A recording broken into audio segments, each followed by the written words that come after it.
नमस्कार। चने में फ़िलहाल रोग आया हुआ है। इस समय हर बार आता है। कई जगह से हमारे पास सैंपल आ रहे हैं, फ़ोन कॉल मैसेज और वीडियो में भी कमेंट कर रहे हैं कि साहब चने में ऐसे ऐसे रोग आ रहा है।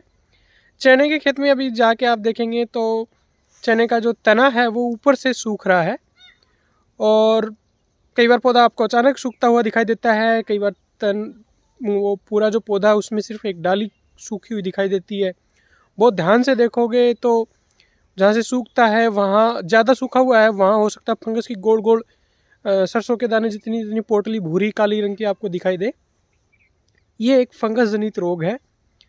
ये जनरली जनवरी फरवरी महीने में आता है, जब जब वातावरण में नमी रहती है, ज़मीन में भी नमी ज़्यादा हो जाए, ज़मीन में कम हो तो भी वातावरण में नमी ज़्यादा है तो ये समस्या आ सकती है।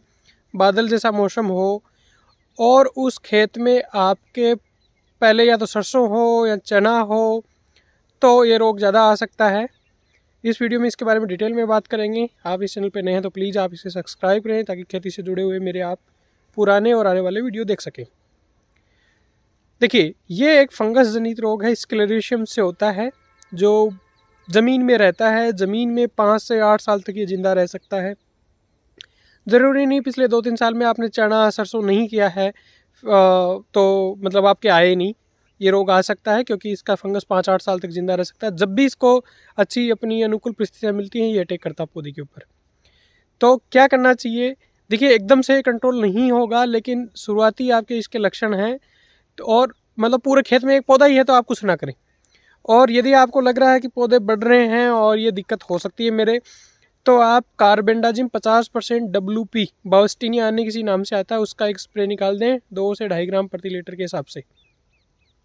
फूल पे चना चल रहा है, फली पे चल रहा है, कोई एक पौधा है तो स्प्रे करने को अवॉइड करें। सिर्फ स्प्रे को रामबाण नहीं स्प्रे किया और ओहो सोल्यूशन मिल गया। क्यों? क्योंकि फंगस ज़मीन में है। पौधे की फंगस एक बार मान लो आपने पूरी ख़त्म भी कर दी तो वापस नमी होती है खेत में, वापस वो अटैक करती है पौधे पे और वापस आ जाती है। और जब हमें उसके लक्षण दिख रहे हैं पौधे सूखने के, तब तक वो फंगस चरम पे है। कुछ पौधे सूखे हुए दिखाई दे गए, उसमें तो इतना है कि वो पौधा बर्दाश्त नहीं कर पाया, मर गया इसलिए दिख गया। बाकी और पौधों में भी फंगस तो होती है जिनके लक्षण अपीयर होने वाले। तो कहने का मतलब ये कि कोई रामबाण दुआ नहीं है, लेकिन एक है कि थोड़ा हम बचाव कर सकते हैं यदि ज़्यादा तेज़ी से फैल रहा है। अदरवाइज बहुत कोई नॉमिनल एक आध पौधा है तो आप फूलों पे कोई स्प्रे ना करें। क्या सस्टेनेबल क्या स्ट्रेटजी हो सकती है इस रोग को कंट्रोल करने की? देखिए, लास्ट ईयर तो ये बहुत ज़्यादा समस्या थी, इस साल भी है। इस साल भी जहाँ माउट हो गई वहाँ ज़्यादा दिक्कत है, पानी ज़्यादा लग गया वहाँ दिक्कत है, कोहरा था, नमी थी, पत्ती गिली थी, वैसे में इस रोग की दिक्कत है। बीज उपचार करना कभी मत भूलना। दूसरा, आपके भूमि उपचारित करना है ट्राइकोडर्मा से 3 से 5 किलोग्राम प्रति हेक्टेयर के हिसाब से। वो कब पलेवा हो जाए, जुताई करने जाओ उससे पहले ही, तब ट्राइकोडर्मा डाल दें। बीज उपचार ट्राइकोडर्मा करने के बाद में भी गारंटी नहीं है कि ये रोग नहीं आए, क्योंकि सॉइल में यदि इनोकुलम बहुत ज़्यादा फंगस का तो आसानी से कंट्रोल नहीं होता है। संभवतः धान्य फसलें लें, फसल चक्र अपनाएं। गर्मी में गहरी जुताई भी प्रभावी हो सकती है। तो ये सब चीज़ें करके इस कंट्रोल का आप कंट्रोल मतलब मैनेज कर सकते हो। कंट्रोल वाली बात तो मुश्किल लगता है।